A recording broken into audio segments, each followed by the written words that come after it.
Bengaluru Chennai express ಹೈವೇನಲ್ಲಿ ದರೋಡೆ ನಡೀತಾ ಇದ್ದಂಥ ಪ್ರಕರಣ ಸಂಬಂಧ ಪವರ್ ಟಿವಿ ವರದಿ ಬಳಿಕ ಪೊಲೀಸ್ ಅಧಿಕಾರಿಗಳು ಎಚ್ಚೆತ್ತುಕೊಂಡಿದ್ದಾರೆ.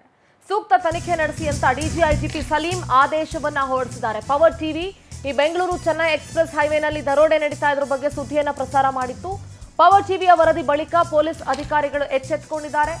ಸೂಕ್ತ ತನಿಖೆ ನಡೆಸುವಂತೆ ಡಿಜಿಐಜಿಪಿ ಸಲೀಂ ಆದೇಶವನ್ನ ಹೊರಡಿಸಿದ್ದಾರೆ. ಭದ್ರತೆ ಒದಗಿಸುವಂತೆ ಕೋಲಾರ ಎಸ್ಪಿಗೆ ಖಡಕ್ ಸೂಚನೆಯನ್ನ ಕೊಡಲಾಗಿದೆ. ಸದ್ಯ ಹೊಸಕೋಟೆಯಿಂದ ಮಾಲೂರಿನವರೆಗೂ ಅಗತ್ಯ ಸೇವೆ, ಸಿಸಿಟಿವಿ ಅಳವಡಿಕೆ ಹಾಗೂ ಆಂಬ್ಯುಲೆನ್ಸ್ ಸೇವೆಯನ್ನ ಶುರು ಮಾಡಲಾಗಿದೆ.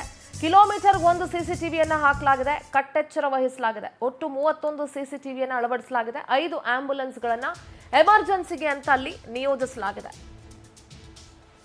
ಇಲ್ಲಿ ದಾರಿ ಮಧ್ಯದಲ್ಲಿ ಕಲ್ಲಿಟ್ಟು ವೆಹಿಕಲ್ಸ್ ಬರುವಂತಹ ಸಂದರ್ಭದಲ್ಲಿ ಆಕ್ಸಿಡೆಂಟ್ ಮಾಡೋ ತರ ಮಾಡಿ ಗಾಡಿ ಸೈಡ್ಗೆ ನಿಲ್ಸಿದ ಮೇಲೆ ದರೋಡೆಯನ್ನ ಮಾಡಲಾಗ್ತಾ ಇತ್ತು ಬೆಂಗಳೂರು ಚೆನ್ನೈ ಎಕ್ಸ್‌ಪ್ರೆಸ್ ವೇನಲ್ಲಿ.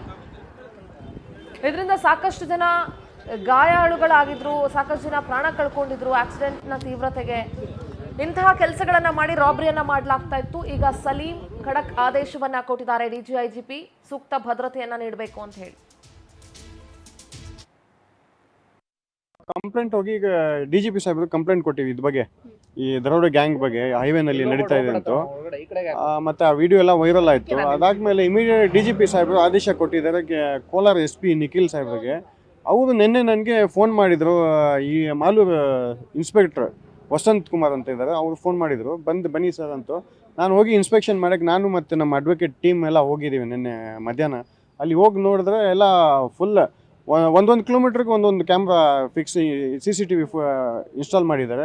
ಮತ್ತು ಒಂದು 10 ಪೆಟ್ರೋಲಿಂಗ್ ವೆಹಿಕಲ್ ಹಾಕಿದ್ದಾರೆ. ಮತ್ತು 5 ಇದು ಆ್ಯಂಬುಲೆನ್ಸ್ ಫೆಸಿಲಿಟಿನೂ ಹಾಕಿದ್ದಾರೆ. ಎಲ್ಲ ಈಗ ನೋಡೋಕ್ಕೆ ಕರೆಕ್ಟಾಗಿದೆ, ಎಲ್ಲ ಡಿಪ್ಲಾಯ್ ಮಾಡ್ತಾಯಿದ್ದಾರೆ. ಮೊದಲು ಒಂದಿತ್ತಂತೆ ಪೆಟ್ರೋಲಿಂಗ್, ಈಗ 10 ಮಾಡಿದ್ದಾರೆ, ಜಾಸ್ತಿ ಮಾಡೋರು. CCTV 1 ಕಿಲೋಮೀಟ್ರಿಗೆ 1 ಮಾಡಿದ್ದಾರೆ. 31 ಕ್ಯಾಮ್ರಾ ಅವ್ರ ಲಿಮಿಟ್ಸಲ್ಲಿ ಇನ್ಸ್ಟಾಲ್ ಮಾಡಿದ್ದಾರೆ.